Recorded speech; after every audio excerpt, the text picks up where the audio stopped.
Welcome to another episode of the Reedman Report, where we talk about risk, technology, and security, and how those elements all come to a nexus with education. A question that I get a lot is school shootings are really rare and mass shootings are really rare. So when they can happen anywhere, everybody needs to be equally prepared all the time. But risk is actually not equal. I think an example that can really explain this is you can be killed by a lightning strike anywhere in the country. But if you're on the beach in Florida or you're on the beach in San Francisco, your risk of that lightning strike is completely different. And that's because of the geography of those areas, the weather patterns, but also some of the cultural contexts of when and why people heed warnings, how much time you spend in a location, all these different cultural factors. So a couple of years ago, there was a study which looked at the geography of gun violence across the United States. And it was rooted in some work about understanding kind of the nexus between geography and culture back to the history and colonization and population migrations into our country. And today I'm really excited to have somebody I've followed for a long time. Colin Woodward is the director of the Neighborhood Labs at Salve Regina University in Newport, Rhode Island. And he is the author of American Nations, a history of the 11 rival regional cultures in the United States. Colin, thank you so much for coming on the show today. Absolutely, my pleasure. I don't think that gun violence was what you originally set out to study in defining these different cultural regions of the country. Like, where did this idea come from, and where did you start to notice that our nation actually has some very distinct and different regions? Yeah, it all started with Eastern Europe and the Balkans. I graduated from university in 1991, so my junior year abroad was 1989, and I was a Soviet East European Studies major. And I spent my semester abroad in Budapest, Hungary. I arrived, there was communism. We were going behind the Iron Curtain. When I left, all the revolutions had happened. The Berlin Wall had fallen, and I'd seen most of that. So I went back because that was an amazing experience, and I was already studying this stuff. And I became a journalist and spent my 20s and the 1990s in that part of the world. And that's a part of the world, especially at that time, where the lines on the map don't necessarily follow the lines of nationhood and culture that different people have, and competing ideas about those overlapping empires. It was a time when people were trying to create liberal democracies, sometimes where none had ever existed, where they were reckoning with their history. Once the Soviet occupation was over, the history of your country was suddenly could be something else than what you were told. Fights over historical memory about how to define the nation, who belongs. What's it mean to be a Hungarian? Is a ethnic Slovak living in the Polish Hills a Hungarian? I'm not so sure. What about all those ethnic Hungarians living in the neighboring countries? Hungary used to be much bigger. I mean, these ideas about nationhood and struggles with fascism and fascist regimes occurring, and ethnic riots and use of ethno-nationalism and big lies, all that stuff was what I was reporting on and studying, and later did my graduate work on. And then I came back to the United States towards the end of the 90s. And since then, the United States has been clearly sort of devolving, where some of these issues that I was familiar with in the Balkans were becoming more and more relevant. But also I could see, in traveling around the United States more and living in different parts of the country, I could see that much like when you crossed Romania, you could see the line when you're traveling on the train between what had been in the Habsburg Empire and what had been in the Ottoman Empire. The architecture changes, the layout of the streets changes, the churches change, and the attitudes of the people getting on and off the train change. I could see that same stuff when traveling through Texas or Maryland or Ohio. It's like, I could almost map in my head and discuss with my friends where one historic centuries old regional culture or nation, if you will, butted against another one. You leave the DC and you drive into Maryland towards Annapolis or down towards the Bay. I mean, there's a point where you leave a sort of industrial German towns named after German places with burgs and stuff behind them, where you had industrial cities and those kind of models. And you rolled into an area that had always been an extension of the Virginia plantation South, with a race-based slave system and commodities growth. And you can almost see where the borders butt up against each other. And the towns are different and the attitudes are different. So, I mean, that where it came from was understanding the Balkans, and then slowly piecing together in my mind this stuff, and then writing a bunch of other books related to American history and American origins. I eventually, in 2011, wrote American Nations, which drew together the thesis that we are this federation of separate stateless nations, each of them mapping back to a different rival colonial project. The New England colonies versus the Chesapeake, aristocratic colonies versus the Dutch settled commercial city-state around what's now New York City versus the Spanish South to North project in the Southwest versus the Deep South, which was created by English planters, English slaveholders from Barbados, who'd perfected in the 17th century this horrific slave system, West Indies model slave system. And by the 1670s, had run out of room on their islands. So they moved to the brand new colony of the Carolinas in the subtropical lowlands of British North America and just splatted West Indies style slave system, serving an oligarchy and so on, right? So these regional cultures go way back, and they, each of these colonial projects essentially settled a mutually exclusive part of our continent. About 2/3 of our continent was settled by one or another of these rival colonial settlement streams over through into the 1830s, before there was significant immigration not related to one of these streams. And it's left a mark that is cultural and political and has implications on all sorts of things. You can see at a county level, you can see the settlement patterns pop up in all sorts of things, including rates of gun violence.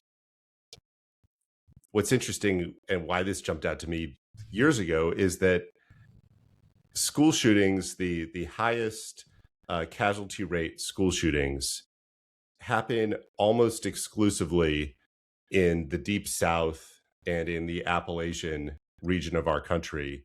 And they happen in a lot of small rural communities, traditionally communities under 50,000 people. And to kind of Colin's points that he made here is that a lot of those areas have been developed by the same communities, by the same cultures for the last 200 plus years.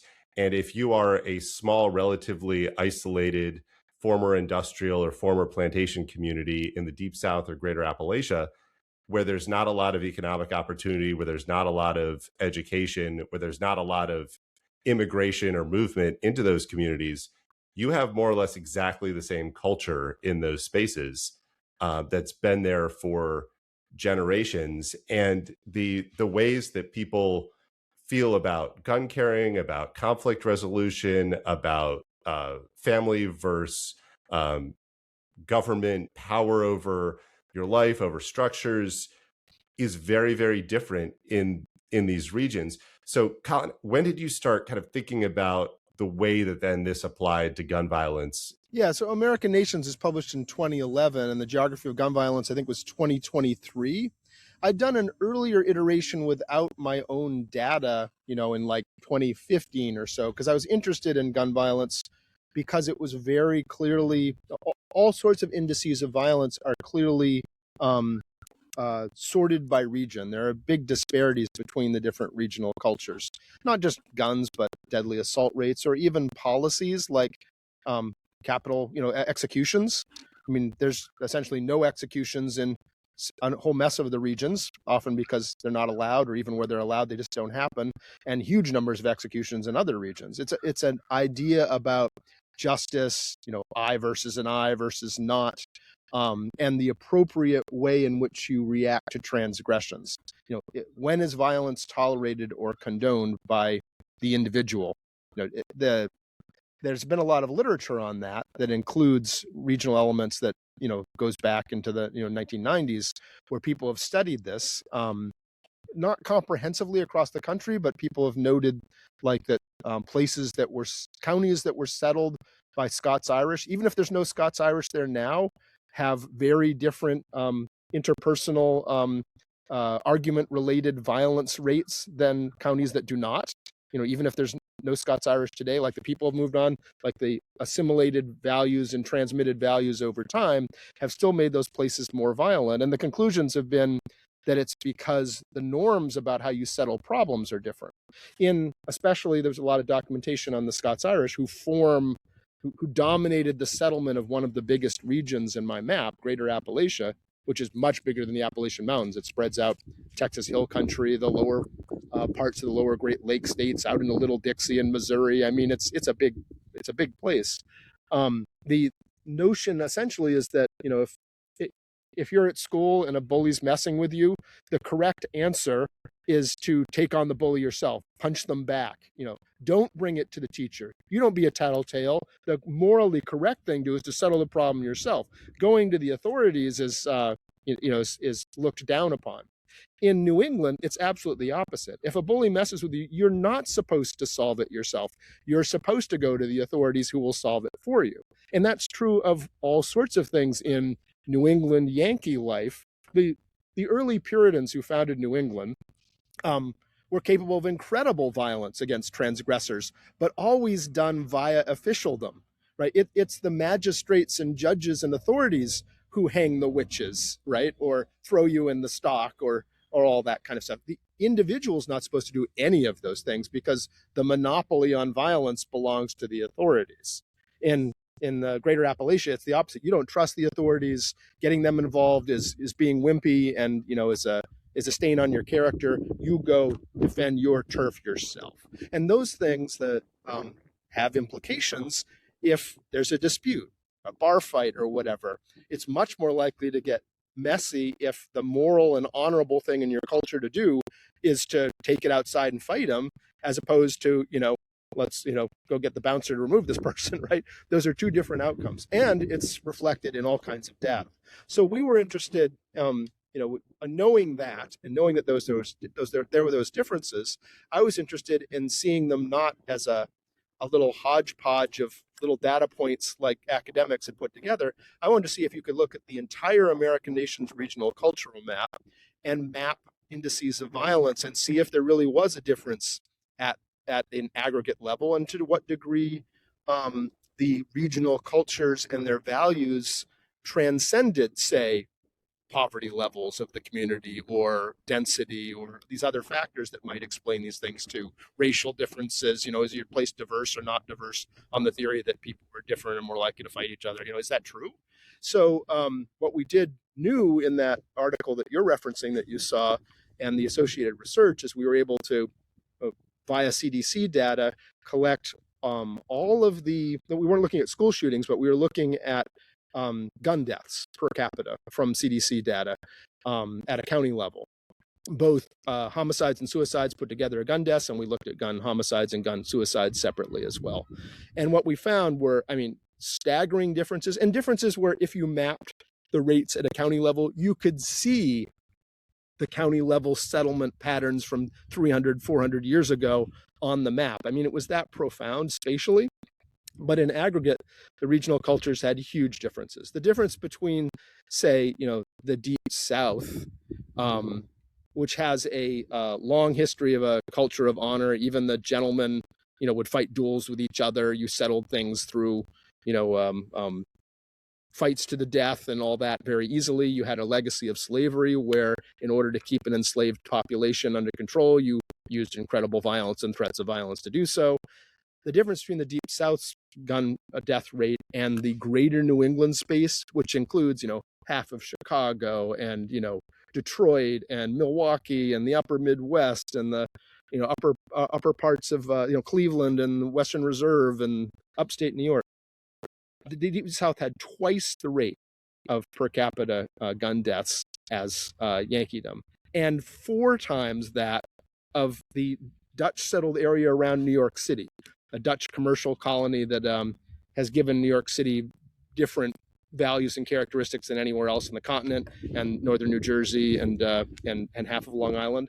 That area, despite being the most diverse and most densely populated part of the country, is actually like one of the very safest regional cultures to live in, and its per capita gun death rate isn't much different than that of Switzerland. So you're living in totally different worlds. And in short, when we controlled for things like we just looked at rural counties across the regions, or we just looked at urban counties, or we just looked at gun suicides, or just gun homicides, or just where the victim was black, or just where the victim was white, because that was in the CDC data too. Just poor counties, just rich counties, the gaps remained. Sometimes the rank order would shift in interesting ways, but the gaps did not go away based on any of those things, and sometimes even grew. So it's a profound difference, and it maps back to beliefs about individualism versus the community, and about how you honorably and correctly deal with conflict and violence's role in it.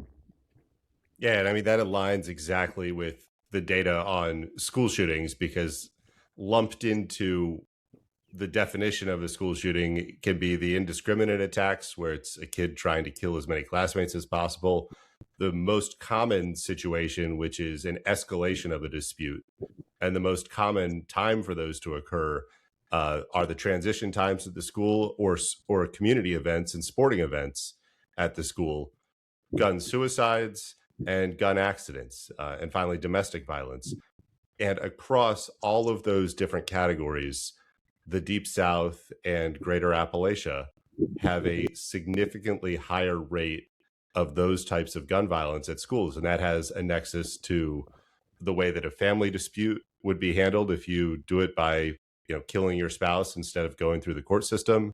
Mm-hmm. The way that kids, teenagers, young adults, even parents and older adults handle disputes when they happen at an athletic event, a pickup line, any point of conflict that they decide it's appropriate to shoot somebody in that circumstance, where that rarely happens in New England or in California or in other parts of the country. And then suicides, and the suicides are students, their parents, their community members, their school staff members. Those have the highest rate also in the Deep South and Greater Appalachia. And it gets reinforced, all these things, in addition to the culture also begats your policy environment, right? Your policies and politics are downstream of your cultural norms. So in addition to all the stuff we've talked about, in the southern regions, in states controlled by, say, the Deep South, are going to have very lenient gun laws, right? Or even have stand your ground laws where, you're allowed to shoot somebody who's advancing on you anywhere in a way that you're not allowed to in states that don't have those things. And so those end up, you have background checks, how easy is it to get a firearm? Those start becoming self-reinforcing on the culture in that way. And then there's this, when I was talking to people and experts to try to understand what the data was showing in that gun violence piece, part of it that kept coming up, whether I was talking to people in the far West, the far West is interesting, the interior West, not the coast and not the Spanish settled part in the lower Southwest, but the whole interior, the Intermountain West, Mountain West, High Plains. That had a pattern unlike the other regional cultures, where usually like a culture that had a relatively high gun suicide rate also had a relatively high gun homicide rate. In the far West, they had really, really low gun homicide. Like your chance of being shot by somebody in anger or whatever in the far West is extremely low. The gun suicide rate was staggeringly high, a pattern we didn't see anywhere else. And I talked to experts out there on gun violence about it, and in the end, it came through that the reason the gun homicide rates are low there and also in New England has to do with the culture around guns. Like, what's a gun for?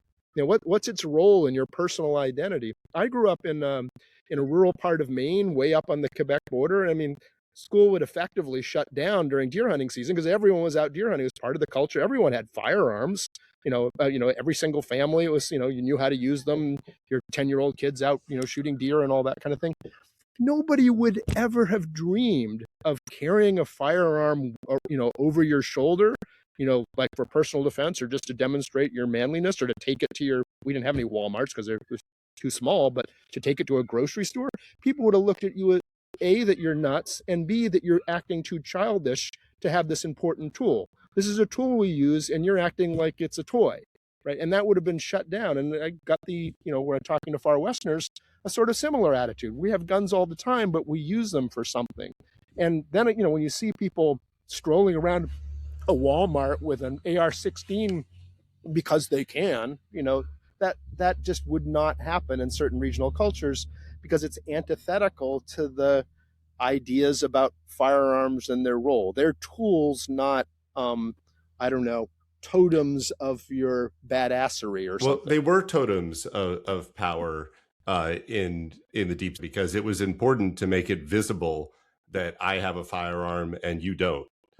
Because, there was the power structure of the plantation owners, and it was both to let the slaves know that we're in power, but it was also to let the lower class whites and other the indigenous population and other migrants know that there is a power structure here. We are the people in control. Tidewater and Deep South have all of that, right? You're in Deep South, you're often keeping, South Carolina at different points, is like the white overseer class. It was outnumbered 3-1 in statewide, and 9 or 10-1 in certain communities by enslaved people. So yeah, you had a militarized society with the threat of violence at all times. In Greater Appalachia, there was less actual slaveholding. Some small farms up in the uplands. The Greater Appalachians went to places where the export plantation economy couldn't go, and they were often pastoralists. But they're not farmers, they're herdsmen. And the world around, anthropologists have found that people from herding societies have this culture of honor and violence, that the only way you can defend your property, which can be stolen from you incredibly easily, is to have this reputation that if you mess with his car, he's going to mess you up, right? That you don't touch that guy's stuff. And it's that culture of swift, sudden, and overpowering retribution for slights on your honor or your property or your people or your kith and kin are part of Ulster culture and culture of Greater Appalachia to a great degree. And that puts things on more of a hair trigger. And it was, for practical purposes, it was kind of the only way you could defend property that could be easily taken from you. And I think it's important to frame that, like, this is not just the findings from your research, that actually there's more and more research that's come out that kind of further reaffirms these. I just saw a map recently that shows at the county level across the country the life expectancy. And we now have a 20-year gap in life expectancy across the country, where people are living into their 80s in the Northeast and on the West Coast, and in the Chicago area and in the Great Lakes. And the life expectancy is in the 60s in the Deep South and Appalachia, which probably maps to a lot of these different cultural conditions. The impetus for us actually talking and connecting over this is a paper that was published using the school shooting database data, looking at a kernel level geographic analysis that is mapping kind of risk against aggregate risk. And in Southern Virginia, North Carolina, South Carolina, Tennessee, and Kentucky, the risk of a shooting at a school is 20 times higher than the baseline at any other geographic location in the United States.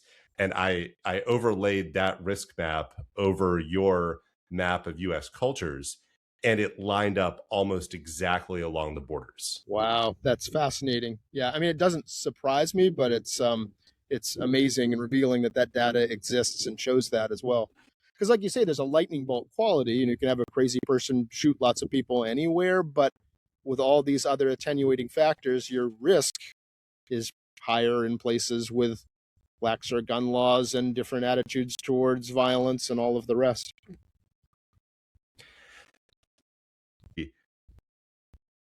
Once you have these maps and you understand these cultures, what does it mean? Like, how do you translate it into policy? Or is there, future research? Is there more evidence that you need to gather? Yeah, well, I mean, we've done a lot of work. I should say, if I phase out, my battery is getting low on my computer, and I'll have to plug it in and get back to you. But I think we'll be okay. We've done research in a lot of stuff, including a whole mess of peer-reviewed research in the health field, social vulnerability. Everything from diabetes rates to life expectancy, obesity rates, COVID-19 fatalities, COVID-19 vaccination rates and compliance, poverty, intergenerational economic mobility, FICO credit scores, personal household credit worthiness. I mean, tons of stuff in all different fields. And what it overwhelmingly shows is that societies can be organized, and the regional cultures are organized. They can be individualistic in that you believe that a good society and a free society are best produced by maximizing individual autonomy. In other words, less government, less regulation, less taxes, more freedom for you and me. Or you can organize in a communitarian fashion where you believe that the only way people can be free is by cultivating Republican citizenry, having the schools and clinics and infrastructure that make it possible for anyone, regardless of the circumstances of their birth, to have a chance at being free, at achieving the good life, that you have to have those things in investments. In other words, shared investments in public goods are essential to freedom, or they're the antithesis because they're sucking away like parasites. All societies have that orientation in one direction or another. Our regional cultures have enormous differences on that individualism versus communitarianism value scale, with cultures like Yankeedom, the greater New England space, the Pacific coastal plain between, Monterey, California and Juneau, Alaska, the area around New York City are very communitarian. The greater Appalachian people, the Scots-Irish, are extremely individualistic. The deep Southerners are too, in the sense of, I as the individual oligarch, I have the liberty and can do what I want. The old slaveholders literally complained about the liberty to own slaves, and that you're taking it away from me. Like liberty for me, the individual, not for society. Those things track to the gun violence issue very clearly. Is the important thing my freedom to have a gun or the safety of the community? Tracks to COVID. I have to shut down my business, wear a mask, and do all these things. I'm healthy, I'm probably fine. Or are you trying to protect the community so some old person you don't even know doesn't die from the disease? I mean, it's an individualism, communitarian thing. Same with environmental issues. All sorts of things, taxation, public investment, track to one thing or the other.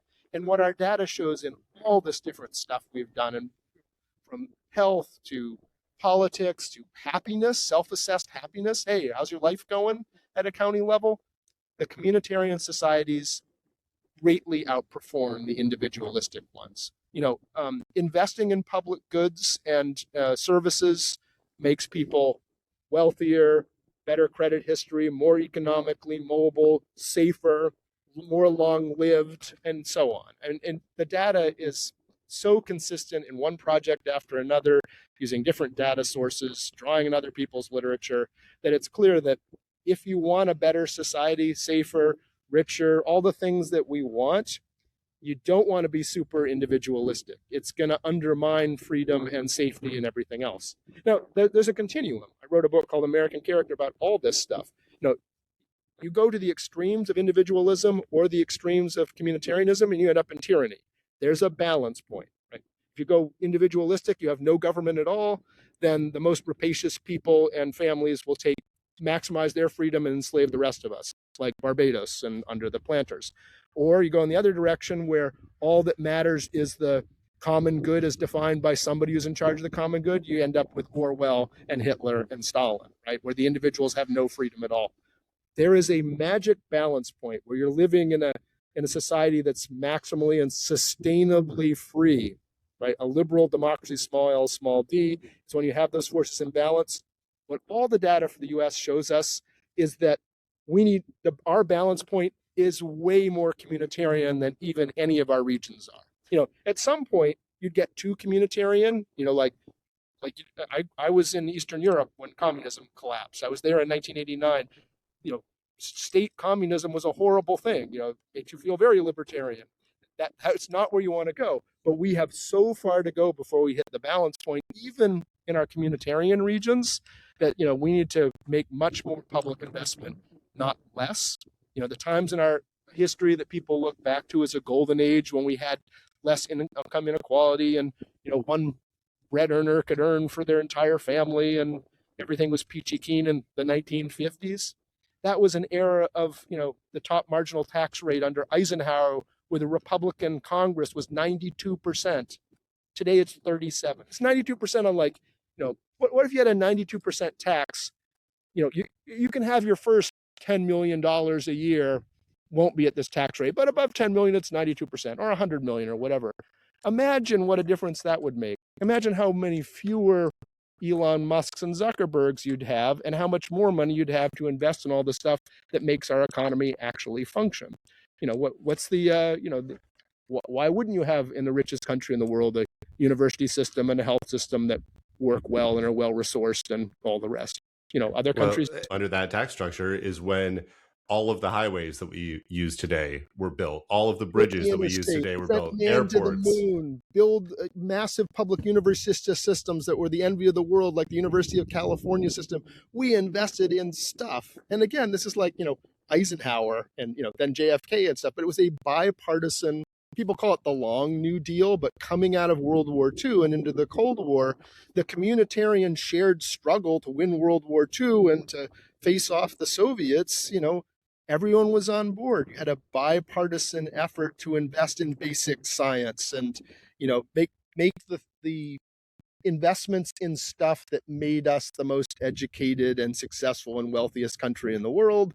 And, for the past 40, 50 years, we've been dismantling all of that. And lo and behold, we have a highly unequal society where half the country's being left out and is rightfully angry about it, where the system has discredited itself and needs, replacement. But unfortunately, the demagogues are the ones who are, capturing the anger. I mean, that's these things are related. And in the end, it's a neglect of the public shared things that make us free and wealthy and make for a great economy. Denmark, right? Social democracy usually ranks in the highest and whatever, happiness scores. Hey, how's your life going? Denmark's usually like number one. If you go to like the Cato Institute and say, what's the best free market economy in the world? It's often Denmark number one also. They have a free market economy. They just tax the bejesus out of parts of it in order to finance the infrastructure that makes their economy so competitive, even though they're a tiny country.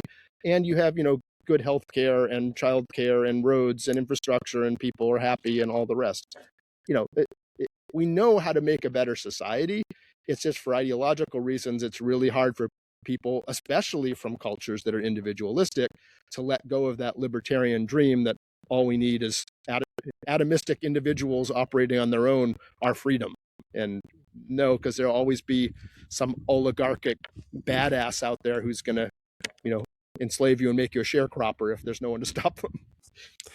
My final question for you is, as the United States were colonized, as Western expansion took place, as we defeated and pushed back and bought property from the French and Spanish and so on, the states were created in a completely arbitrary manner. Nobody was looking at a map saying, I want to make sure that we equally represent people and places and resources and access. And obviously our states have created an incredibly dysfunctional system of unequal representation. Would the country be better if we organized it around the 11 nations and we had 11 cultural regions that each had their 2 senators and their seats in the House? What would that change? And I want to thank you so much for a wonderful discussion today. Oh, sure. I mean, the settlement patterns, the map is based on the actual settlement patterns, which, the first settler colonizers laid down the institutions and assumptions and values in places that the rest of us, when we showed up, encountered. And that's kind of what we assimilate into. You might not like it, but it's there and you're kind of fighting with it, even if the people are long gone. Like New York City is so golden age, Amsterdam and key ways, there's no Dutch people. It's like 0.01% Dutch. It's not the people, it's the institutions and society that they created and spun into motion. Unfortunately, though, as a geopolitical fact, the settlement streams are often unwieldy little bands. I mean, they would be really hard to have a country that was shaped, that's 2,000 miles long and 100 miles wide, like the Midlands is. And, every nation or society has big differences. Northern and southern Italy, how can Paris and Marseille be in the same country?